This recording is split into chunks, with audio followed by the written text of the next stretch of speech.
Krishnanagar Sealdah AC local Ranaghat station ছেড়ে তার গন্তব্যের দিকে রওনা দিয়েছে।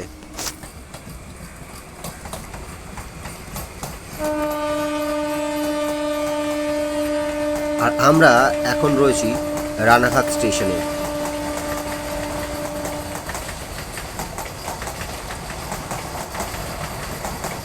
নমস্কার বন্ধুরা, সবাইকে স্বাগত এমপিএস টু একটি নতুন ভিডিওতে। বন্ধুরা, এখন আমি দাঁড়িয়ে রয়েছি রানাঘাট জংশন স্টেশনে। আর এই রানাঘাট থেকে এই নদিয়া, 24 পরগনা বিভিন্ন জায়গায় কিন্তু ট্রেন যায়। আর এই রানাঘাট থেকে একটি লোকাল ট্রেন রয়েছে যার নাম বনগাঁ লোকাল। আর প্রায় 130 বছর ধরে এই বনগাঁ লোকাল কিন্তু এই রানাঘাট স্টেশন থেকে বনগাঁ উদ্দেশ্যে যায়। আর এই রুটে একটি সিঙ্গেল লাইন রয়েছে। এখন পর্যন্ত এই রুটে কিন্তু ডাবল লাইন কমপ্লিট হয়নি। তো আজকে আমরা জার্নি করব সেই রানাঘাট থেকেই বনগাঁ পর্যন্ত প্রায় 32 কিলোমিটার রাস্তা। মাঝে পড়ে প্রায় 6 থেকে 7খানা গ্রামীণ স্টেশন। তো চলুন ভিডিওটা এই রানাঘাট স্টেশন থেকেই শুরু করা যাক। আর দেখুন এই পাশেই দাঁড়িয়ে রয়েছে সেই রানাঘাট বনগাঁ লোকাল। দুপুর 2:26 এই ট্রেনটি রানাঘাট স্টেশন থেকে ছাড়বে এবং প্রায় 40 মিনিটে যাত্রা শেষ করে পৌঁছাবো বনগাঁ স্টেশনে। তো বন্ধুরা, চলুন আমরা এই রানাঘাট স্টেশন থেকে কিন্তু আজকে জার্নি শুরু করতে চলেছি। ট্রেন নাম্বার 33725 তার সঠিক সময় অর্থাৎ 2:26 রানাঘাট স্টেশন থেকে তার যাত্রা কিন্তু শুরু করলো। আর আমরা রওনা দিলাম রানাঘাট থেকে বনগাঁ একটি ঐতিহাসিক রেল রুটের পথে।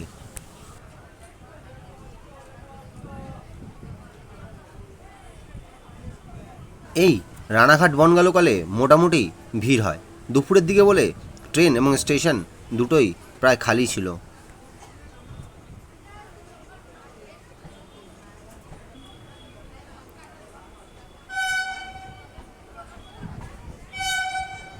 এইটাই দরকার।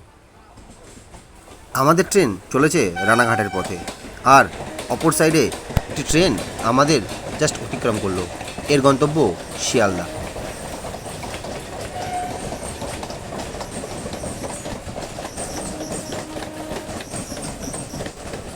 বন্ধুরা, এই রানাঘাট থেকে অনেক দিকে ট্রেন আছে।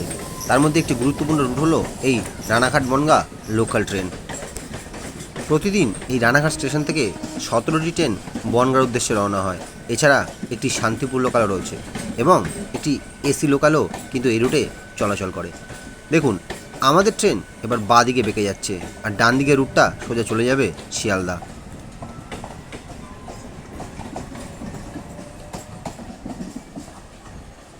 এই রানাঘাট বনগাঁ যে ট্রেন রুটটি আছে এটি একটি বহু পুরনো ট্রেন রুট। আনুমানিক 1882 থেকে 1884 সালের মধ্যে সেন্ট্রাল বেঙ্গল রেলওয়ে এই রেলপথটি প্রস্তুত করেছিলেন। তারপর কেটে গেছে প্রায় 130 বছর, কিন্তু এখনও রানাঘাট বনগাঁ এই ট্রেন রুট সিঙ্গেল লাইনই রয়েছে। বাদিকে যে রুটটি দেখতে পাচ্ছেন এটি চলে যাবে রানাঘাট কারশেডের দিকে, আর আমাদের ট্রেন এই পথেই যাবে বনগাঁর দিকে। রানাঘাট আর বনগাঁর মাঝে টোটাল 9খানা রেলওয়ে স্টেশন রয়েছে।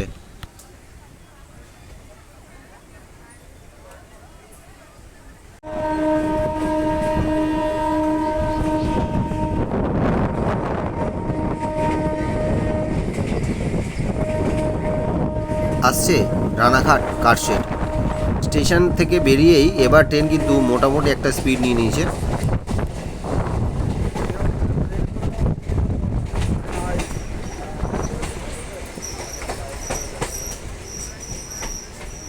কারশেডের সামনে ট্রেন কিন্তু একটু স্লো হলো।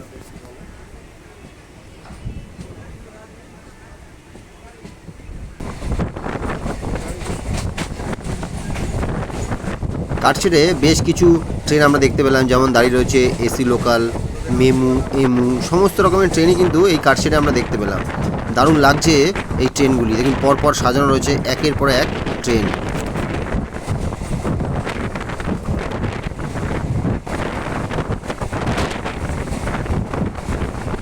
রানাঘাট ছাড়ার পর এই ট্রেনের প্রথম যে স্টেশন আসে সেটি হলো কুপার্স হল্ট।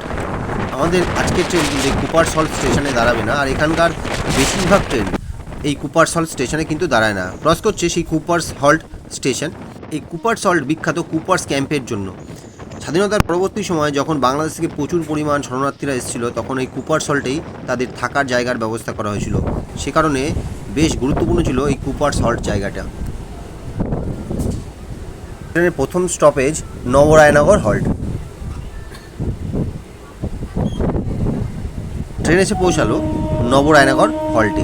রানাঘাট থেকে কুপার্স ক্যাম্পের ডিস্টেন্স 3 কিলোমিটার, আর কুপার্স ক্যাম্প থেকে নবরায়নগর হল্টের ডিস্টেন্স 2 কিলোমিটার, অর্থাৎ রানাঘাট থেকে এই নবরায়নগর হল্টের টোটাল ডিস্টেন্স 5 কিলোমিটার। বন্ধুরা, এই স্টেশনের এই পাঁচিলটা এবং নবনির্মিত। এর আগে এখান থেকে লোহার ব্যারিকেড দেওয়া ছিল এবং অনেক গাছ ছিল যেগুলো কেটে দেওয়া হয়েছে। তখন স্টেশনটা কিন্তু খুবই সুন্দর ছিল। বন্ধুরা, এই যে রুটটি রয়েছে এটি সিঙ্গেল লাইনের রুট, আর এখানে বর্তমানে ডাবল লাইনের স্যাংশন হয়েছে বলে যতদূর আমার জানা আছে। তো দেখুন, এটাই হচ্ছে সেই নবরায়নগর হল্ট স্টেশন। এখানে 1 মিনিটের স্টপেজ টাইম ছিল। এরপর পরবর্তী স্টেশন গাংনাপুর।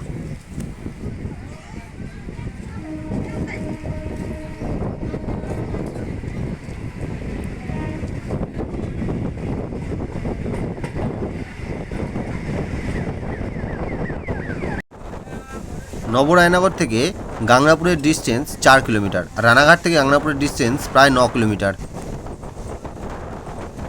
হচ্ছে গাংনাপুর রেলওয়ে স্টেশন। একটি শান্ত গ্রামীণ রেলওয়ে স্টেশন হলো এই গাংনাপুর।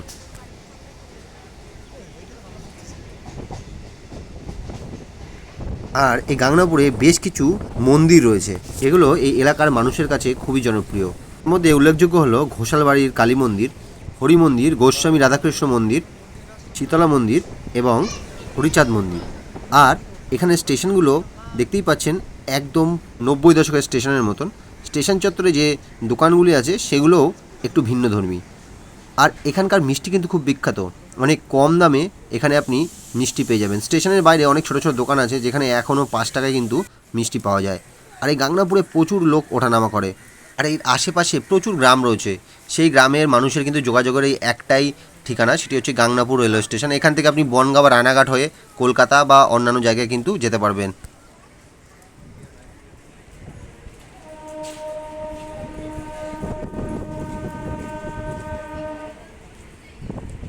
গাংনাপুরের পরবর্তী স্টেশন মাঝেগ্রাম। গাংনাপুর থেকে মাঝেগ্রামের ডিস্টেন্স 5 কিলোমিটার। আর এই যে রানাঘাট বনগাঁ রুটের সবচেয়ে গুরুত্বপূর্ণ স্টেশন মাঝেগ্রাম, তার একটি কারণ রয়েছে। রানাঘাট থেকে বনগাঁ দূরত্ব প্রায় 30 কিলোমিটার, আর আর রানাঘাট থেকে মাঝেগ্রামের দূরত্ব 14 কিলোমিটার। এই স্টেশনটাকে এমনভাবে তৈরি করা হয়েছে যাতে এটি বনগাঁ রানাঘাটের ঠিক মাঝামাঝি অবস্থান করে। আর এটা যেহেতু সিঙ্গেল লাইন, তাই এই লাইনে সমস্ত ট্রেনের ক্রসিং এই মাঝেগ্রাম স্টেশনেই হয়ে থাকে। বর্তমানে ডাবল ও ট্রিপল লাইনের যুগে আপনারা তো অনেকেই জানেন না যে ক্রসিং জিনিসটা কী। আর পুরোনো দিনের লোকেরা অবশ্যই ক্রসিং জিনিসটা বিষয়ে জেনে থাকবেন। ক্রসিং হলো এমন একটা জিনিস যেখানে সিঙ্গেল লাইন থাকে, সেখানে একটি ট্রেন এসে একটি পার্টিকুলার স্টেশনে দাঁড়িয়ে থাকে, আর অপর প্রান্ত থেকে যতক্ষণ না সেই উল্টো দিকে ট্রেন এসে সেখানে না দাঁড়ায় ততক্ষণ পর্যন্ত সেই ট্রেনটি তার গন্তব্যে যেতে পারে না। এটাকেই ক্রসিং বলা হয়। বন্ধুরা, গাংনাপুর থেকে মাঝেগ্রাম পর্যন্ত একটি প্যারালাল রাস্তা কিন্তু রেল ট্র্যাকের পাশ দিয়েই আমাদের সঙ্গে একসাথে এগিয়ে চলেছে। আর এই অঞ্চলে গ্রামীণ পরিবেশ এতটাই সুন্দর যে আপনি যখন এই রুটে যাত্রা করবেন তখন সত্যি সত্যি মুগ্ধ হবেন। বন্ধুরা, আসছে মাঝেগ্রাম রেলওয়ে স্টেশন। যেমনটি আমি বলেছিলাম যে এই মাঝেগ্রামই এই রানাঘাট বনগাঁ রুটের একমাত্র স্টেশন যেখানে ক্রসিং হয়, অর্থাৎ এখানে দুটি লাইন রয়েছে। দেখুন, একটি ট্রেন কিন্তু দাঁড়িয়ে রয়েছে, আর এই ট্রেনটি প্রায় 10 মিনিট ধরেই এখানে দাঁড়িয়ে রয়েছে। উল্টো সাইড দিয়ে আমাদের ট্রেন এখন এই মাঝেগ্রাম স্টেশনে ঢোকার পরই যখন এই লাইন ক্লিয়ার পাবে তখনই কিন্তু এই বনগাঁ রানাঘাট লোকাল স্টেশন থেকে ছেড়ে যাবে। দেখুন, এই ট্রেনটি দাঁড়িয়ে রয়েছে মাঝেগ্রাম স্টেশনে।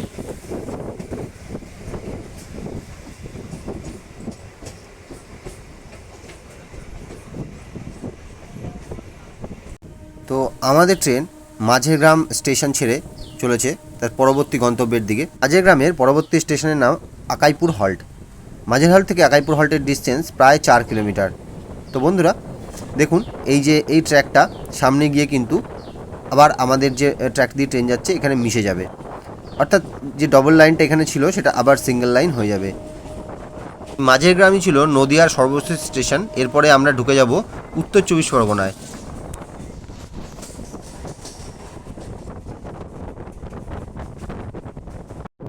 আসছে আকাইপুর হল্ট। আরেকটা জিনিস আমরা মিস করে গেছি, এই মাঝেগ্রামে যে স্টেশনটি রয়েছে তার অনতিদূরে রয়েছে রানাঘাটের একমাত্র তৈল উৎপাদন কেন্দ্র। বর্তমানে কেন্দ্রীয় সরকার থেকে দাবি করা হচ্ছে যে রানাঘাটের বিস্তীর্ণ অঞ্চলে অপরিশোধিত তেলের ভাণ্ডার রয়েছে এবং যার পরীক্ষা নিরীক্ষা কিন্তু এই মাঝেগ্রাম স্টেশনের পাশেই একটি পরীক্ষা কেন্দ্রে শুরু হয়েছে।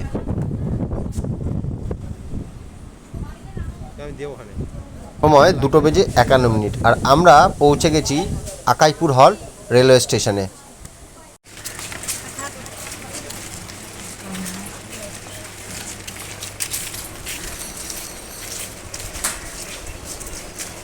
ট্রেন চত্বরের বাইরে একটি সুন্দর হাট রয়েছে।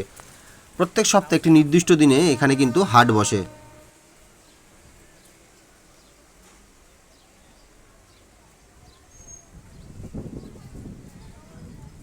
ট্রেন এবার ছেড়ে দিল আকাইপুর হল্ট স্টেশন। পরবর্তী স্টেশন হলো গোপালনগর। আকাইপুর হল থেকে গোপালনগরের ডিস্টেন্স 4 কিলোমিটারের মতন।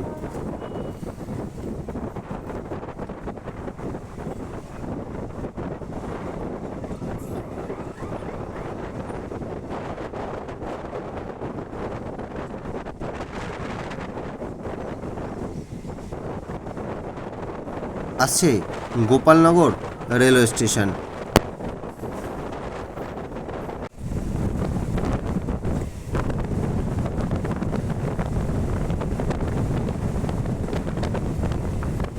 এই গোপালনগর রেলওয়ে স্টেশনটা কিন্তু দারুণ সুন্দর একটি রেলওয়ে স্টেশন, একদম গ্রামীণ, প্রায় 90 দশকের রেলওয়ে স্টেশনের মতন দেখতে একটি রেলওয়ে স্টেশন। এই রেলওয়ে স্টেশন নিয়ে আলাদা একটি ভিডিও আমাদের চ্যানেলে রয়েছে, যদি কেউ সেটা দেখতে চান সেটা আপনারা ভিডিও থেকে দেখে নিতে পারেন। কারণ একদা এই স্টেশনটি পূর্ব পাকিস্তানের অংশ ছিল, তারপরেও এই বনগাঁ রানাঘাটের বিস্তীর্ণ অঞ্চল পূর্ব পাকিস্তানের অংশ ছিল। তারপর আন্দোলনের মাধ্যমে এই অঞ্চলগুলো ভারতবর্ষে অন্তর্ভুক্ত করা হয়। বন্ধুরা, বিখ্যাত সাহিত্যিক বিভূতিভূষণ বন্দ্যোপাধ্যায়ের যে বাসভবন সেটি কিন্তু এই গোপালনগরেই ছিল। এখানের স্কুলে তিনি চাকরি করতেন এবং অনেক অনুমান করেন অপু দুর্গার যে গ্রাম নিশ্চিন্দেপুর সেটি এই গোপালনগরের আশপাশেই কোথায় ছিল। আপনারা যদি কখনও গোপালনগরে আসেন তাহলে এখান থেকেই কিন্তু পৌঁছে যেতে পারবেন বিভূতিভূষণ বন্দ্যোপাধ্যায়ের বাসভূমিতে, এবং সেখানে তার যে বাড়িটি রয়েছে সেটিকে একটি মিউজিয়ামের আকার দেওয়া হয়েছে এবং তার যে স্কুলটি যেখানে তিনি পড়াতেন সেই স্কুলটিও কিন্তু সেখানে রয়েছে।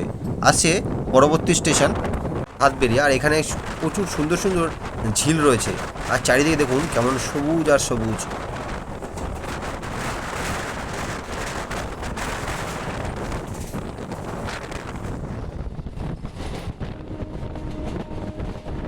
গোপালনগর থেকে সাতবেরিয়ার ডিস্টেন্স প্রায় 6 কিলোমিটার। দেখুন ট্রেন কিন্তু চলে এসছে সাতবেরিয়া স্টেশনে। আর এই স্টেশনটি একদমই গ্রামীণ একটি স্টেশন, একদম ফাঁকাই থাকে মোটামুটি বেশিরভাগ সময়। আর স্টেশন চত্বরটা একবার দেখুন, এখানে আসলে আপনার মনে হবে যে আপনি দূরে কোনো গ্রামের কোনো স্টেশনে চলে গেছেন। স্টেশনের পাশে একটি রাস্তা রয়েছে আর রাস্তার পাশেই কয়েকটি বাড়িঘর রয়েছে, আর তারপরে সুদূর বিস্তৃত শুধু জমি আর জমি।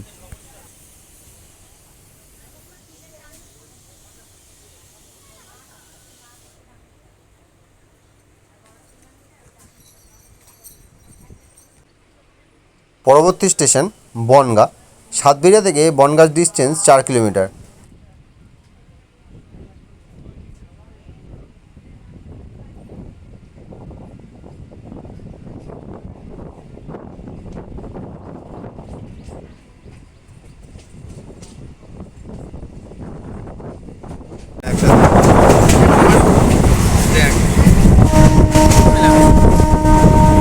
আসছে বনগাঁ জংশন রেলওয়ে স্টেশন। ওই দূরে যে ট্র্যাকটি দেখতে পাচ্ছেন ওই ট্র্যাক দিয়ে শিয়ালদার দিকে ট্রেন যায়, আবার শিয়ালদা থেকে কিন্তু ট্রেন এই বনগাঁ পর্যন্ত আসে।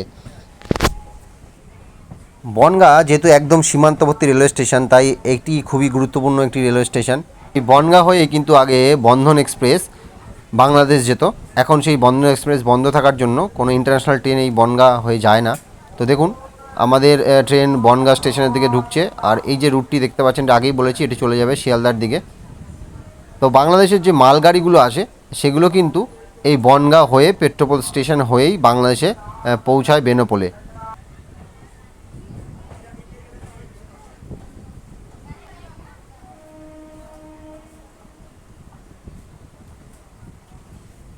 এই ট্রেনটি এবার বেশ কিছুক্ষণ এই বনগাঁ স্টেশনে দাঁড়াবে, তারপর আবার কিন্তু রানাঘাট লোকাল হয়ে ফিরে যাবে রানাঘাটের দিকে। বন্ধুরা, যারা গেদে, হুগলি কিংবা রানাঘাট নদীয়ার বিস্তীর্ণ অঞ্চল থেকে এই বনগাঁর দিকে আসে তাদেরকে এই রানাঘাট বনগাঁ লোকালটা খুবই উপকার দেয়। কারণ শিয়ালদা হয়ে বনগাঁ যেতে তাদের অনেক দেরি হয়। এই কারণে এই শর্টকাট রুটটি তাদের কাছে খুবই গুরুত্বপূর্ণ। মাত্র 8 ঘন্টায় আপনি রানাঘাট থেকে পৌঁছতে পারবেন এই বনগাঁ স্টেশনে।